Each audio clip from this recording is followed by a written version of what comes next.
Well, good afternoon. It's time to start Genesis chapter 44. Yesterday, remember, Joseph made a meal for his brothers and sent a bunch more to Benjamin than the rest of them and had them sitting in the order of their birth. They're all wondering, what in the world is this? They didn't know Joseph. And he commanded, verse 1, and he commanded the steward of his house, saying, fill the men's sacks with food, as much as they can carry. Send them plenty of food, and put every man's money in his sack's mouth. And put my cup, the silver cup, in the sack's mouth of the youngest, and his corn money. And he did according to the word that Joseph had spoken. As soon as the morning was light, the men were sent away, they and their asses. So Joseph had something set up to again work with his brethren. And when they were gone out of the city, and not yet far off, Joseph said unto his steward, up, follow after the men, and when thou dost overtake them, say unto them, wherefore have you rewarded evil for good? Is not this it in which my Lord drinketh, and whereby indeed he divineth? Ye have done evil in so doing. Verse 6, and he overtook them, and spake unto them these same words. And they said unto him, wherefore saith my Lord these words? God forbid that thy servant should do according to this thing. See, they were righteous. They were righteous. No, they were not righteous. But they knew they didn't steal. You know, some people don't steal, but they'll kill. Some people don't steal, but they'll lie. Right? That's what they did. They lied. But, of course, they wouldn't ever steal. And they said unto him, wherefore saith my Lord these words? God forbid that thy servant should do according to this thing. Behold, the money which we found in our sacks' mouths we brought again unto thee out of the land of Canaan. How then should we steal out of thy Lord's house silver or gold? With whomsoever of thy servants it be found, both let him die, and we also will be my Lord's bondmen. Now, does that remind you of anything that was ever spoken in the Bible before? It does me. It reminds me of Jacob telling Laban that. Whoever you find your gods with, let him die. I don't know why they said that kind of stuff, but they didn't expect it to be there, as Jacob didn't expect it to be in his household either. But it was. And in this case, it was too. And he said, now also let it be according unto your words. He with whom it is found shall be my servant, and ye shall be blameless. Then they speedily took down every man his sack to the ground, and opened every man his sack. And he searched, and began at the eldest, and left at the youngest, and the cup was found in Benjamin's sack. Now, of course, they're watching him do this. They're seeing the money's there, aren't they? And then when they got to Benjamin's sack, they saw the money and the cup was there. Then they rent their clothes and laded every man his ass and returned to the city. Oh, sorrow, sadness. Why? You know, if they don't bring Benjamin back, they're going to bring the old man down in his gray hairs to the grave. They know. So, verse 14, and Judah and his brethren came to Joseph's house, for he was yet there, and they fell before him on the ground. Now, the reason it says Judah there is because he's going to be the spokesman. And remember, he was also the one that told Jacob if he didn't bring Benjamin back. Let's go back there. He said about Benjamin. Let me find this spot where it said it. He said, Send the lad with me, and we will arise and go, that we may live and not die, both we and thou, and also our little ones. I will be surety for him.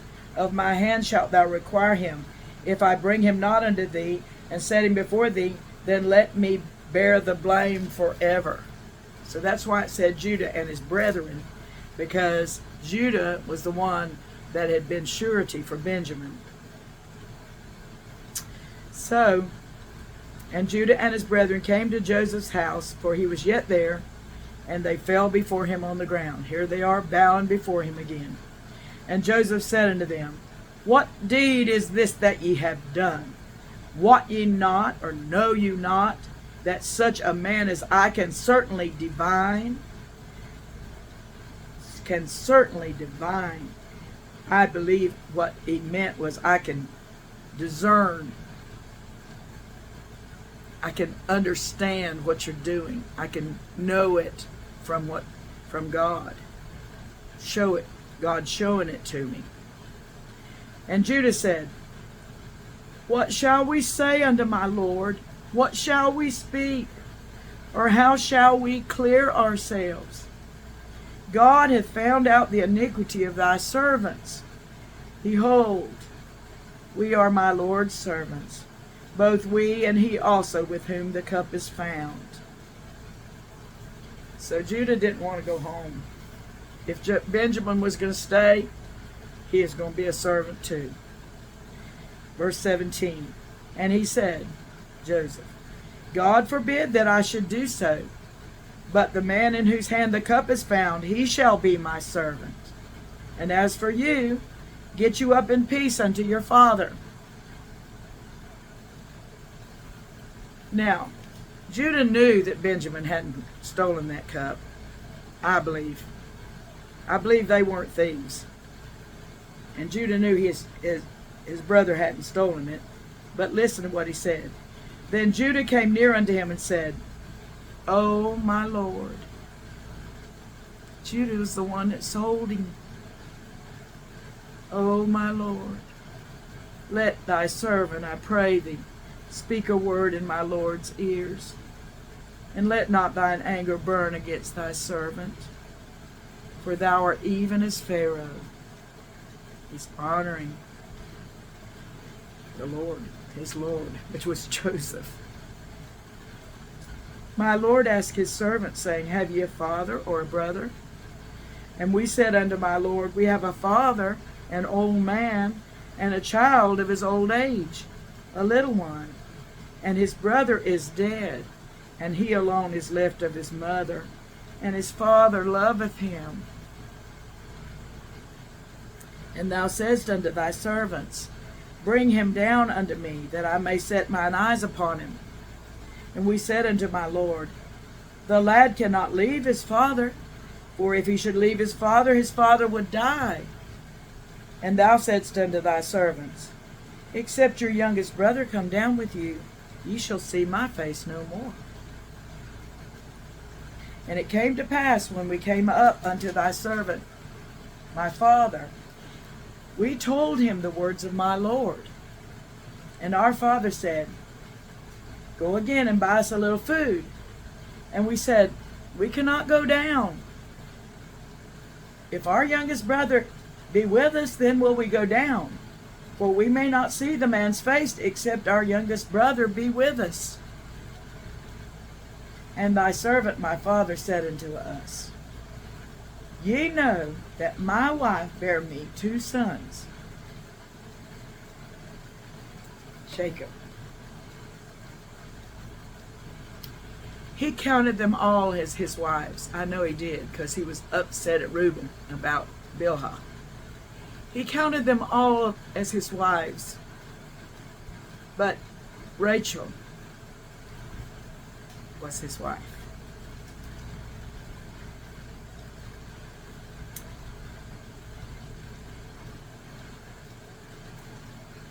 It was his pick.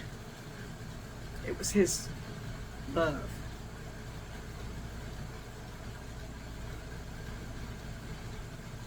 And the one went out from me, and I said, Surely he is torn in pieces, and I saw him not since. He never really knew what happened to Joseph, but all he could do was just see that bloody coat of many colors and just expect that an animal had already eaten him up, torn him in pieces and eaten him up. That's all he could ever know. Have not seen him since. And if ye take this also from me, and mischief befall him, ye shall bring down my gray hairs with sorrow to the grave. He's telling Joseph this. He's telling Joseph what his daddy said. Now therefore, when I come to thy servant my father, and the lad be not with us, seeing that his life is bound up in the lad's life, it shall come to pass, when he seeth that the lad is not with us, that he will die. And thy servant shall bring down the gray hairs of thy servant our father with sorrow to the grave. For thy servant became surety for the lad unto my father, saying, If I bring him not down unto thee, then I shall bear the blame to my father forever. Now therefore, I pray thee, let thy servant abide instead of the lad, a bondman to my Lord, and let the lad go up with his brethren. For how shall I go up to my father, and the lad be not with me? Lest peradventure I see the evil that shall come on my father.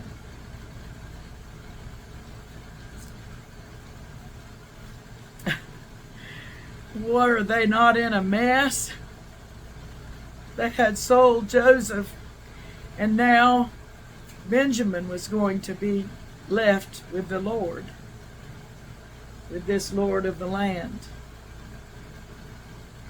Can you imagine how they felt?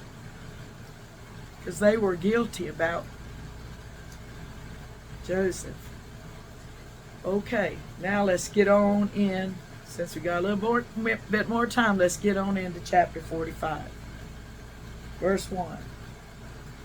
Then Joseph could not refrain himself before all them that stood by him. And he cried, Cause every man to go out from me. And there stood no man with him, while Joseph made himself known unto his brethren. And he wept aloud.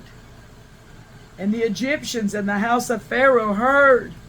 Oh, oh, oh, oh, oh. And Joseph said unto his brethren, I am Joseph. Doth my father yet live? And his brethren could not answer him, for they were troubled at his presence.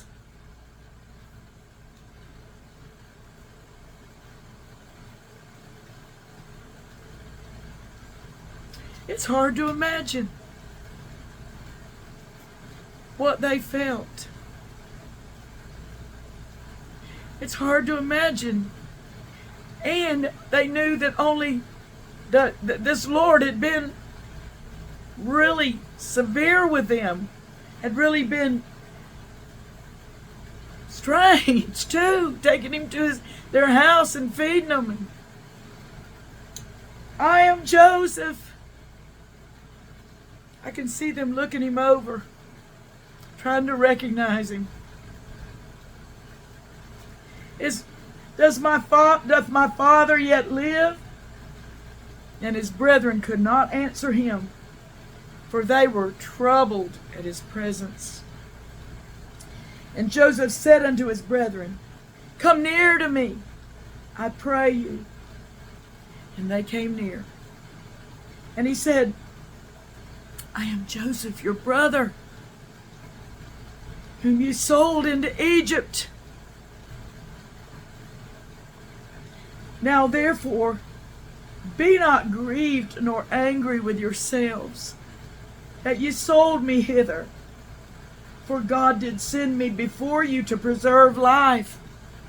For these 2 years hath the famine been in the land, and yet there are 5 years in the which there shall neither be earing nor harvest. And God sent me before you to preserve you a posterity in the earth, and to save your lives by a great deliverance. So now it was not you that sent me hither, but God. And he hath made me a father to Pharaoh, and lord of all his house, and a ruler throughout all the land of Egypt. Haste ye, and go up to my father, and say unto him, Thus saith thy son Joseph, God hath made me lord of all Egypt. Come down unto me, tarry not, and thou shalt dwell in the land of Goshen, and thou shalt be near unto me, thou and thy children, and thy children's children, and thy flocks, and thy herds, and all that thou hast. And there will I nurse thee, for yet there are 5 years of famine, lest thou and thy household and all that thou hast come to poverty. And behold, your eyes see, and the eyes of my brother Benjamin, that it is my mouth that speaketh unto you.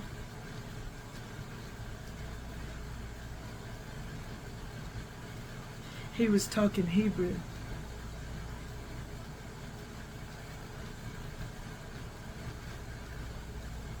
He knew they recognized him then. Behold, your eyes see, and the eyes of my brother Benjamin, that it is my mouth that speaketh unto you.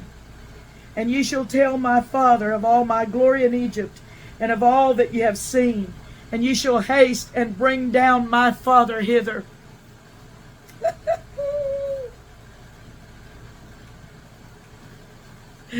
Oh. And he fell upon his brother Benjamin's neck and wept. And Benjamin wept upon his neck. Moreover, he kissed all his brethren and wept upon them. And after that, his brethren talked with him. Joseph. Wonderful Joseph. Though he put them through a little bit, to them it was a lot. But though he put him through a little bit of what he suffered, he wanted them to know, you didn't really send me down here, God did. My dream was about you bowing down, but that was because of what was going to happen. You are my brethren. And he wept on Benjamin's neck, and then on every one of their necks. Wept.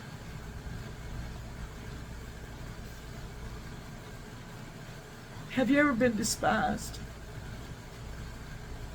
for what you're doing for the Lord?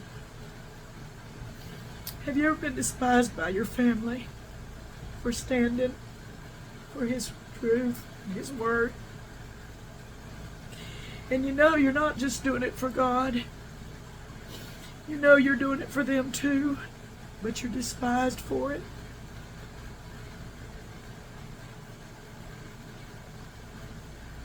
That was what Joseph was doing. That's why he dreamed those dreams. He stood for God, but he was also rescuing his family. It's wonderful, isn't it? I've run out of time now. I'm going to get back to this. But as you stand in your families for the truth, remember Joseph's story and take some comfort how you're helping your family. God bless you. I'll see you tomorrow.